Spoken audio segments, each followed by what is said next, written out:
নমস্কার বন্ধুরা, প্রথমা কিচেনে তোমাদের সবাইকে স্বাগত। আর আমার আজকের রেসিপি দেখতেই পাচ্ছ, ইলিশ মাছের মাথা দিয়ে কচু শাক।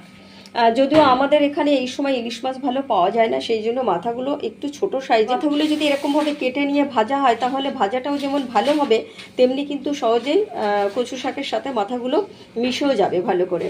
আর আমি কচু শাকটা কাটবো কিভাবে সেটাও তোমাদের দেখাবো। তো চলো আমি কচু শাকটা কাটি কিভাবে সেটা দেখো, আর পুরো রান্নাটাই কিন্তু তোমরা দেখবে, কোনো স্টেপ কিন্তু বাদ দেবে না। প্রথমে দেখো এভাবে কিন্তু একটু গোড়াটাকে কেটে নেবে। কেটে নিলে কিন্তু এইগুলো দেখো ছাড়িয়ে যাবে। এরকমভাবে ছাড়িয়ে নিয়ে কিন্তু এই ভাজার মধ্যে কিন্তু ময়লা থাকতে পারে, সেই জন্য পরিষ্কার করে এই যে দেখো একটা ন্যাকড়াও নিতে হবে। ন্যাকড়া নিয়ে কিন্তু একটু মুছে যতটা পরিষ্কার করে কাটা যায়, তারপরে তো ধুয়েও নিতে হবে। দেখো এর মধ্যে কিন্তু অনেক সময় পিঁপড়ে বা অন্য কোনো ময়লা থাকতে পারে, সেই জন্য এরকম করে পরিষ্কার করে নেবে।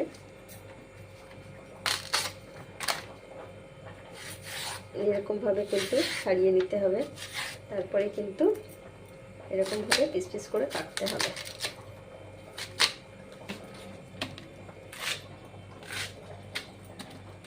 আমি কচু শাকগুলো কিন্তু এইভাবে ভালো করে পরিষ্কার করে কেটে নিয়েছি, আর এবার আমি ধুয়ে নেব। তো ধোয়ার সময় কিন্তু হাত দিয়ে ধুলে হাত চুলকাতে পারে, সেক্ষেত্রে যদি এরকম ছাঁচি দিয়ে ভালো করে ধুয়ে নাও তাহলে ভালো হবে।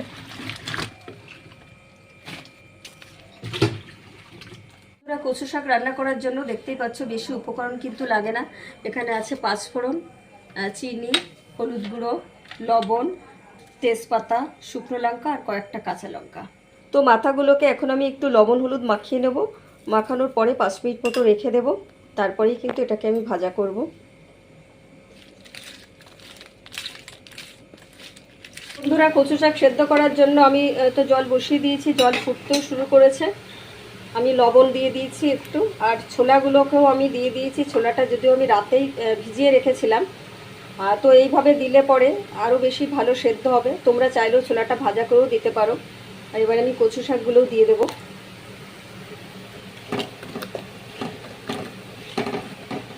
তো কচু শাক সেদ্ধ হয়ে গেছে, আমি এবার এগুলো তুলে জল ঝরিয়ে নেব।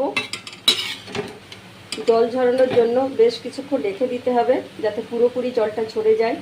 তো কচু শাক করার জন্য আমি মাছের মাথাগুলোকে ভালো করে ভাজা করে নেব।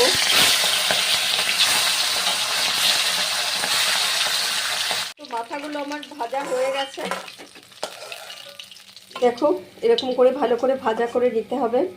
তো কচু শাক রান্না করার জন্য আমি সর্ষের তেল দিয়ে নিয়েছি। পুরো রান্নাটা আমি সর্ষের তেলে করব। আর প্রথমে আমি একটু ফোড়ন দেবো, পাঁচফোড়ন, একটা কাঁচা লঙ্কা, কয়েকটা শুকনো লঙ্কা আর কয়েকটা তেজপাতা।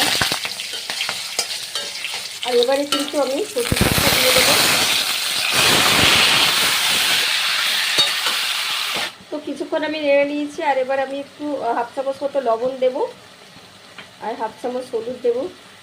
আর এরকমভাবে কিন্তু বেশ 15-20 মিনিট কিন্তু নাড়তে হবে। যত নাড়বে ততই কিন্তু কচু শাকটা মিহি হবে। তো আমি বেশ কিছুক্ষণ নেড়ে চেড়ে নিয়েছি, আর এবার আমি ভেজে রাখা মাথাগুলো দিয়ে দেবো। আর মাথা দিয়েও কিন্তু বেশ কিছুক্ষণ এরকম নাড়তে হবে।